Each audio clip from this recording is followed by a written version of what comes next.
Ndasubiye kubaha ikaze muri ano makuru ya televiziyo Renaissance, amakuru kuno munsi wa kabiri tugerekerezo ryandwi kwezi kwa kwindwi umwaka wa 2020. Amakuru nayagizwe na zimwe mu nkuru zikurikira. Ipimwa ry'umugera wa corona mu kivunga ryaratanguye kuruno wa mbere mu bice bitandukanye bigize igisagara ca Bujumbura. Umushikiranganje w'amagara y'abantu agashimishwa n'ukuntu abanyagihugu bitabiriye uwo mugambi.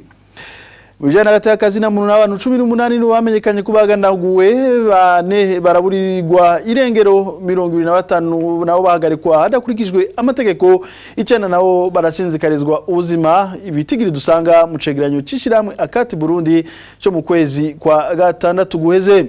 Mu mpera zano makuru naho turaza gukurikira ikigabane ku isoko, aho baza kutubwira ingene abarundi n'abanyarwanda batunganiriza hamwe ibikorwa vy'iterambere hafi y'ikambi y'impunzi y'Imahama ni mu gihugu cy'u Rwanda. Mukanya isase amakuru mw'idonido.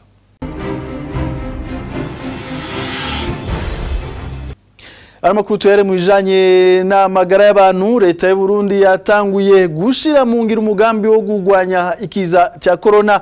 Ibipimo ku banyagihugu bikorwa mu kivunga vyatanguye kuri uyu wa mbere, bikaba vyatanguriye mu makomine atatu yo mu gisagara ca Bujumbura, bikaba rero bitekanijwe ko bizotandukira no mu bindi bice by'igihugu mu ndwi iza. Kurikira isiguro z'umushikiranganje w'amagara y'abantu Tade Ndikumana. Abenegihugu batezwa kumva neza ko n'uwipimisha no munsi agasanga ntagwaye, birumvikana yuko ashimira Imana kandi ni vyiza, mugabo ategezwa kwikingira. Burya kwikingira bisumba kwivuza. Gushika nta nama turabona uretse ko babaye benshi dufatiye kuba twari twiteze. Ivyo navyo bica bisaba yuko abahinga hajya mu kigo INSP n'abandi bajejwe gupima bari gukora bagataha, ariko tubasaba yuko baca bakora no mwijoro kugira ngo inyishu zizoboneke. Nkuko twabishikirije igikorwa twaherengaha, kuko turavye amaze kwandura bari ngaha mu gisagara ca Bujumbura. Mu gihugu hagati kizobandanya gute? Nuko dufise ubundi buhinga tuzokoresha, aho abajejwe gupima basanzwe bari muri aba mwabonye kugira bavyigire ngaha ingene bafata ibipimo. Hanyuma hari abandi bari mu kigo INSP bariko barakora gufasha gusuzuma ibipimo twafashe, bace babibonerwaho kubimenya, hanyuma zoca baduga mu bitangura kugira ngo bakoreshe ubundi buhinga bwa Gen Expert, aho bazoshobora kwakira ibipimo byavuye hagati mu gihugu ku ntara bakabisuzumira hariya. Hari n'andi abandi baganga nabo bize, tuzofashanya. Abantu bari ruguru ntimbasabwa kuzino, bazoguma hariya tuzobakira hariya. Mu ntara hagati twibaza yuko mu ndwi itangura bishobora gutangura guhera ku wa gatanu, kuko abari basanzwe bakora badufasha mu gupima ingwara y'igituntu bakoresheje ubuhinga bwa none bita Gen Expert, nibo nabo bazofasha kugira ngo bapime n'umugera wa corona. Amakuru tuyabanayize mu bijanye n'agateka kazina muntu. 18 nibo bamenyekanye kubagandaguwe, bane barabugwa irengero, 25 barahagarikwa hadakurikijwe amategeko, icena nabo barashinzikarizwa ubuzima. Ibitigiri tubisanga mu cegeranyo c'ishirahamwe akate Burundi cyo mu kwezi kwa gatandatu. Augustin Nimona ajejwe kumenyesha amakuru muri iryo shirahamwe rigwanya ihohoterwa rya kiremwa muntu avuga ko abakekwa gukora ayo mabi yose harimwo bamwe mu gwaruko rw'imonera kure z'umugambi CNDD-FDD na bamwe mu bari mu nzego z'umutekano. Tumukurikire. Muri ako kwezi kwa gatandatu rero hashoboye kumenyekana abantu 18 bagandaguwe, abantu 4 baranyuruzwa barabugwa irengero, abantu 25 barahagarikwa hadakurikije amategeko, hamwe n'abantu 9 basinzikarira ubuzima. Muri ivyo byose rero hanini bikaba bikorwa nkuko bisanzwe biri no mu vyegeranyo by'amezi aheze n'imyaka iheze, bikaba bikorwa hanini n'imbonera kure, bamwe mu bakozi b'iperereza, hakabaho na bamwe mu bapolisi, ndetse bafatikanije n'abajeje intwaro bamwe. Muri icegeranyo rero akate Burundi rekana ihohoterwa ryakomeje kuba muri uku kwezi kwa gatandatu, aho habonetse iterabwoba cyane cyane ryakorerwa abanywanyi b'imigambo itavuga rumwe n'uruko ubutegetsi, na cyane cyane abanywanyi b'umugambo SNL, aho babagiriza yuko ngo bagiye mu myiyamamazo y'amatora aherutse kuba muri uku kwa gatanu guheze. Abandi bakabagiriza yuko babaye abarorerezi bayo matora kubw'umugambwe wabo. Ibyo bikaba byarabandanije rero no mu kwezi kwa gatandatu babafata babakubita bamwe banapfa. Bikaba byarakomeje no mu kwezi kwa gatandatu. Muri ico cegeranyo kandi yakati Burundi rerekana byo kunyuruza abantu naho none byasubiye kwimonogoza aho abantu bane banyurujwe bakabugwa irengero aho umuntu aba ahamagagwa ku telefone akamera nk'ugiye kwitaba telefone y'umuntu azi ngo bagaca agenda amazima yongo. Kuri ivyo byose rero akati Burundi rasaba leta y'u Burundi guhagarika uko kutihanganirana mu bya politike na cyane cyane igahagarika ingendo y'inyigisho zicanishamwe abantu zagiye ziribonekeza muri ibi bihe byaranze amatora. Igasaba nuko abo bantu bahagarikwa badakurikije amategeko borekurwa kuko atana kimwe babagirizwa ivyimviro vyabo bya politike. Kandi irasaba amashirahamwe ahandi hagati y'akazina muntu mu Burundi na cyane cyane nka CNDH gukoresha ububasha ifise ikakurikirana abantu baza barahagarikwa na cyane cyane abantu bahagaritswe ku munsi w'amatora aho abantu barenga 100 ku munsi w'amatora bahagaritswe bakurikiranira hafi kaba ivyabo gafasha kugira bashoboye kurekurwa kuko atakintu kimwe bagirizwa. Murukurikirane rw'isekeza bise ikiguzi cy'urupfu ku batavuga rumwe na leta ishirahamwe gitagate akazi na muntu mu Burundi ritubwira uno munsi vyashikiye Evariste Nyabenda w'imyaka 22 muri commune Marangara ni mu ntara ya Ngozi. Uwo munywanyi w'umugambwe CNR yishwe muri Munyonyo umwaka wa 2019 akubiswe n'imbonera kure zaho zimuhora kuvugira abari mu bunywero bwiwe bahugwa kuba abakeba ba FTD mushika uno munsi izo mbonera kure zikaba zizwi kandi zidegemvya. Kurikira Karina Tersakiano n'umushakashatsi mw'ishirahamwe gitagateka kazi na muntu mu Burundi. Le 5e cas dans notre série, le prix mortel. Akarorero ka gatanu mu rukurikirane rw'isekeza bise ikiguzi c'urupfu ku batavuga rumwe n'ubutegetsi ni uwitwa Evariste Nyabenda, umusore w'imyaka 22 yari mu mugambwe utavuga rumwe na leta Senel. Akaba yari afise kabare muri commune Marangara mu ntara ya Ngozi. Byose vyatanguye igenekerezo rya 13 gitugutu 2019 aho umugwi w'imbonera kure wahuriye hafi y'ubunywero bwa Evariste Nyabenda bace batangura kugira iterabwoba ku bantu bose baraho babagiriza kutavuga rumwe n'ubutegetsi. Niho gutangura gukubita babiri bari muri ubwo bunywero bakaba bari abo mu mugambwe Senel. Evariste Nyabenda yarababajije igituma bari ko baramukubita hama izo mbonera kure baca batangura kumukubita nawe cyane. Baca bakubita n'abandi babiri bari muri ubwo bunywero. Baca bafata batwara abo bose uko bari batanu babatwara mu ibohero ryo muri iyo komine. Abapolisi baraho muri iryo bohero barabajije izo mbonera kure ko bafise imitahe y'abo bantu batanu bazanye. Ariko izo mbonera kure zabishuye ko yosubira gufatwa n'izo mbonera kure. Haciye iminsi mike umugenzi we niwe yabonye ko amerewe nabi aca mutwara kumuvuza. Ariko ntiyashoboye kubaho. Inyuma y'imisi mike Evariste Nyabenda yaciye apfa igenekerezo ry'indwi Munyonyo 2019. Gushika uyu munsi nta numwe muri izo mbonera kure yafashwe canke ngo ashengezwe imbere y'amategeko kandi hariho ivyabona bababonye bakavuga n'amazina yabo. Twabamenyesha ko hasubiye kwibonekeza kandi ukudahana abakora amabi nkayo abo nabo bakaba ari abo mu mugambwe uri ku butegetsi. Cet exemple illustre l'impunité quasi totale qui protège les membres du parti au pouvoir. Turane n'amakuru twabateguriye leta y'u Burundi ngo nta mafaranga y'agaciro ifise kugira ishobore kuriha ibirarane ifitiye akarere ka Afrika y'ubuseruko. Uwo mwiwezo ukaba ari wa Emmanuel Nkengurutse inyuma y'abashinga amateka bagize umuryango wa Afrika y'ubuseruko babisabiye kuko Burundi bumaze imyaka budatanga intererano muri uwo muryango. Kubw'uyu yahoze ari umukenguza amateka ngo muri kino gihe kugira leta irangura imigambi imwe ibanza gusaba ingurane mu banki nkuru y'igihugu.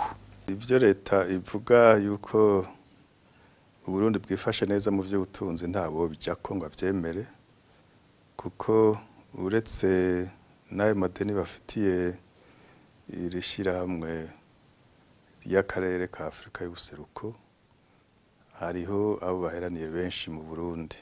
ivyo bita dette intérieure ni nyinshi cyane uravye n'amafaranga bakoresha babanza kuja gukora ibintu bakorana na banki nkuru y'igihugu basaba ingurane ugasanga rero amafaranga n'ukuri ntayo bafise mbega amafaranga y'igihugu turazi ingena yinjira uhereye ku matagisi batoza yaba kuvyinjira canke kubisohoka canke ku makori nyene ku bikorwa vy'ubucuruzi vy'amahinguriro n'ibindi ariko kuvyerekeye amafaranga ava hanze sinibaza ko ari menshi kuko ivyo bashora hanze vyaragabanutse uko ndabizi icya kabiri amafaranga yahora ava mu mfashanyo yaragabanutse kubera kuko hari ibihugu vyahagaritse imfashanyo amafaranga yava mu bantu bikorera utwabo abagwiza tunga bo hanze baza gushora imitahe mu Burundi nayo nyine yaragabanutse birengeje ayo mafaranga rero y'igihugu cyane cyane ayo madovize bari hamwe bishuramwe mu madolari ni make cyane nibaze rero ko cyane cyane biva kuri ivyo biva kuri ubwo bukene bwa leta muri ubwo bwoko bw'amafaranga eka n'amafaranga y'amarundi nyene barayakenye amafaranga arico kibazo bafise ntabwo baba bayafise ngo bareke kuyatanga kiretse nimba bafise yindi ntumbero yo kwivanamwo ariko naho bivanyemwo bo bivuga neza barafise uburenganzira bwo kwivanamwo muri iryo shirahamwe ry'akarere ka Afrika y'ubuseruko batarinze kwirirwa baraherana ingaruka nazo ngo zizoba nyinshi hamwe Uburundi bwo kugwa muri uwo muryango na cyane cyane isoko rusangi Uburundi bwashoramwo ibidandazwa bukongera bukaguriramwo ibidandazwa ku giciro gito n'ubunyene Emmanuel Nkengurutse ingaruka nimbi gose kuko kujya muri iryo shirahamwe ry'akarere k'ubuseruko Afrika y'ubuseruko Uburundi bukuramwo ibintu byinshi kuko ni soko rusange cyambere na mbere kumva ni soko rusange uguriramwe ibintu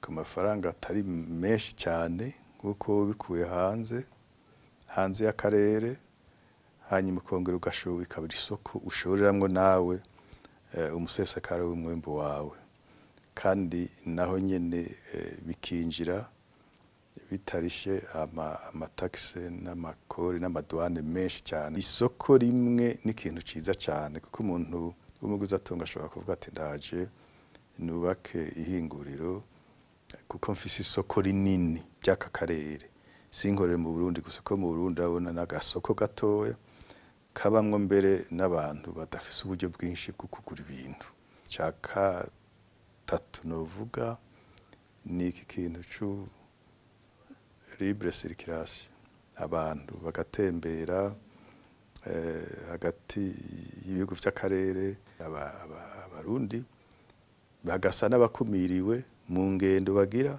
mu karere urumva ivyo bintu byose turabitakaza Nenabwe mu ncamakezano makuru n'umwanya w'ikigabane ku isoko gitegurwa n'urunani rw'amaradio Inzamba RPA na televiziyo Renaissance uno munsi bakatubwira ingene n'abarundi n'abanyarwanda batunganiriza hamwe ibikorwa by'iterambere hafi kambi y'impunzi y'Imahama ikigabane ku isoko tugishikirizwa na Thierry Bigirindavi Bamwe mu bakenyezi b'abarundikazi bo mu kambi y'impunzi ya Mahama mu buseruko bw'igihugu cy'u Rwanda basigaye bahurikiye hamwe n'abanyarwandakazi mu ishirahamwe ryo kwiteza imbere rishimikira ku burimyi. Abo bakenyezi bafashwe mu mugongo n'ishirahamwe Maison Shalom bamaze gushika kuki bahura n'izihe ntambamye muri kino gihe. Ivyo nivyo tugiye duce hirya no hino muri kino kigabane ku isoko cyo kuri uwa kane mu Kakaro umwaka wa 2020. Thierry Bigirindavyi njinganda kibashikirize ndabahaye ikaze. Abanyamwete niryo zina ry'iryo shirahamwe ry'abo bakenyezi baheruka kwimbura umwimbu wabo wa mbere w'isoya. Umurima wabo urimwo n'ibitunguru. Mugenzi wacu Emile Nibasumba wa Radio RPA yarabisangiye ku kivi.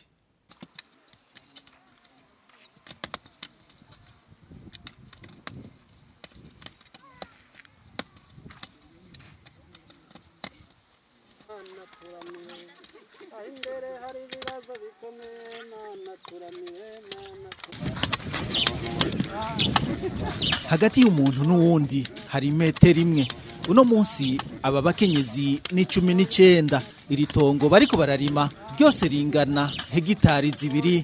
Turi mu micungararo y'ikambi y'impunzi z'abarundi y'Imahama. Aba bakenyezi barima kandi bambaye dupfukamunwa kugira bikingira ikiza ca COVID-19. Baheruka kuronka umwimbu wabo wa mbere w'isoya upima itoni 1. Uno munsi bariko bitegurira gutera icamwa citwa pasteke mu rurimi rw'igifaransa. Nyabenda Angelique asanzwe ari impunzi y'Imahama n'umunywanyi w'irishirahamwe ry'abanyamwete kuva mu ntango z'umwaka. Turima isoya tukarima n'ibitunguru. Ubu naho turiko turarimira tamironi. Turiko turunguka kugira ngo turonke ibifasha byo kugira ngo tuzogire iterambere mu muryango n'abagenzi bose tuzoba tubana. Iri shirahamwe ryatumye umubano hagati y'abarundi b'impunzi n'abanyarwanda utsimbatara. Nyirahakizimana Francine ni umwe mu banyarwanda bahurikiye muri iri shirahamwe. Dufashanya guhinga, twabaye umwe, twaramenyanye, nta murundi nta munyarwanda, twese turi umwe kuko duhurira ku bikorwa byacu twese byo kwiteza imbere. Umurimo ukoreshwa n'abanyamwete wakoswe n'ikigo Maison Shalom gushika mu mwaka w'2022, ariko aba bakenyezi bifuza ko bogira itongo ryabo bwite. Ikindi bakeneye ngo ni isoko ryamaho kuko haraheze iminsi itari mike bimbuye isoya, ariko ngo aho boyigurisha ntiharaboneka. Ubuhinga bukurima kijambere abanyamwete babanje gufata umwanya wo kubwiga. Niyo nkuru Albert numwe mu bafundi b'indimo babigishije. Ubwa mbere hariho turima shuri twabanje kubajanamo turabigisha w'ikirundi no kuvuga compostage, hama ivyo turabibigisha barabimenya. Bamaze kubimenya turaja no ku wundi murima turakora pratique y'ibihingwa bitandukanye, aho twavanga imbuto zitandukanye mu murima muto ingene ushobora kubitondekesha. Ivyo byose gushika ubu barabizi. Ikigo Maison Shalom nico cakoteshereje abanyamwete umurima mu kiringo c'imyaka 2 kuva mu ntango z'uno mwaka. Urongoye Maison Shalom Margarete Barankitse ngo yifuje ko abo bakenyezi b'impunzi batoguma bikumiriye. Gufata ukaza bakakwakira, hanyuma ukaguma ari wewe nyene, ico bita wistigmatiza. Niyumvira nti kugira noneho u Rwanda n'u Burundi turamahasa. No mu migambi yose dukora twamadushiramwe abana b'abanyarwanda.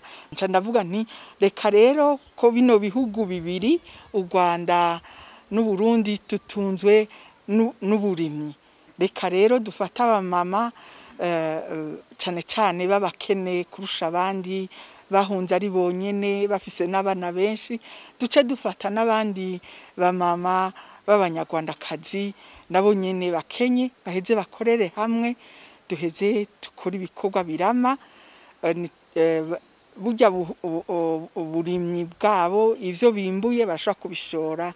Abo bakenyezi bahurikiye mu ishirahamwe ry'abanyamwete bavuga ko batekanya kwigisha abandi ivyo bigishijwe. Iryo shirahamwe rikaba ryatumye imigenderanire hagati y'impunzi n'abanyarwanda baba hafi y'ikambi itsimbatara.